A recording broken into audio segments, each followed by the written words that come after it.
પપ્પા હા દીકરા બોલો એક બેટા. વાત કહું પપ્પા, બોલો ને બેટા. આપણે ઓણ ખેતીમાં સિંગ કરીએ તો સિંગ બેટા આપણે 3 વીઘા જમીન છે, એમાં થઈ જાય કેટલી થઈ જાય મજૂરી લાગે, ખેડવાની, ખાતરની, પછી મજૂરી લાગે, દાળિયા બેલી હાંકવું બધું આપણે બહુ મોંઘું પડે બેટા. તો પપ્પા આપણે ઘઉં કરીએ તો ખેતીમાં? હવે આપણે જમીન બેટા ફૂકી છે બરોબર. ફૂકી જમીનમાં તો હવે માનો કે બાજુના કવામાંથી પાણી લઈએ તો એ 3 વીઘાના 3 કળી ઘઉં થાય તો એમાં એ ખર્ચો લાગે.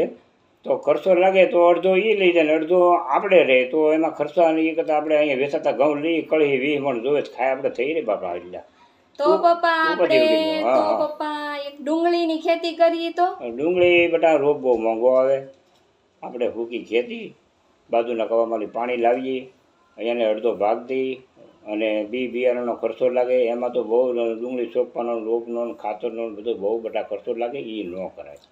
તો પપ્પા એક મસ્ત આઈડિયા આવ્યો છે મને, હું આપું તમને? હા બેટા કે. તો પપ્પા આપણે એટલી જમીનમાં આંબા રોપી દઈએ તો? આંબા એ તારી વાત મને થોડીક મગજમાં ઉતરી હો બેટા. હવે જાણે આપણે ફૂકી ખેતી છે બરોબર.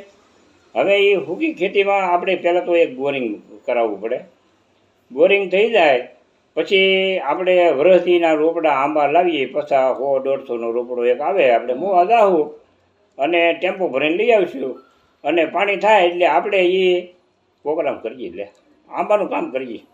જો પપ્પા તમારી ઉંમર થઈ ગઈ છે, તમે જાજુ કામ કરી ન શકો, તો આંબાની ખેતી કરો ને તો તમે એનું ધ્યાન રાખી શકો અને તમારે આરામે થઈ જાય અને એ કામ તમારા માટે બહુ જ સારું છે પપ્પા. દીકરા તારી વાત બહુ સાચી છે, તારી વાત મને ગળે ઉતરી. એ જ કરવું છે મારે.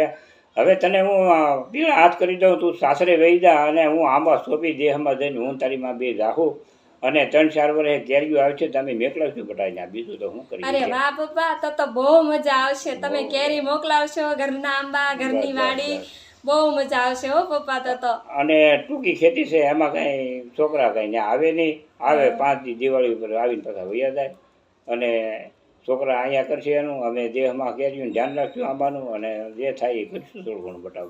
બોલો બીજું બાપા. ઓકે ડન પપ્પા. આપણે આંબા રોપીને ખેતી કરી, બહુ મજા આવશે. બહુ સારી ખેતીનું કામ છે આ, તમારા માટે બહુ સારું છે અને આપણે આ કામ કરીએ, એકવાર કરીએ આ કામ, ટ્રાય કરી જોઈએ કેમ થાય છે. બેટા એ કરીએ લે. આવતા વર્ષે કંઈક વિચારીએ. લે એ તારો તો આઈડિયા બહુ સરસ છે. લે હા બસ બહુ આઈડિયા સારી છે. જય મહાદેવ, જય ભોલેનાથ. હર જય મહાદેવ, જય ભોલેનાથ, જય સીતારામ. તમને બધાને વિનંતી છે કે અમારો વિડીયો ગમ્યો હોય તો ચેનલને સબસ્ક્રાઈબ કરજો, વિડીયોને લાઈક કરજો અને શેર કરજો. જય આભાર. જય મહાદેવ. સરસ સરસ સરસ.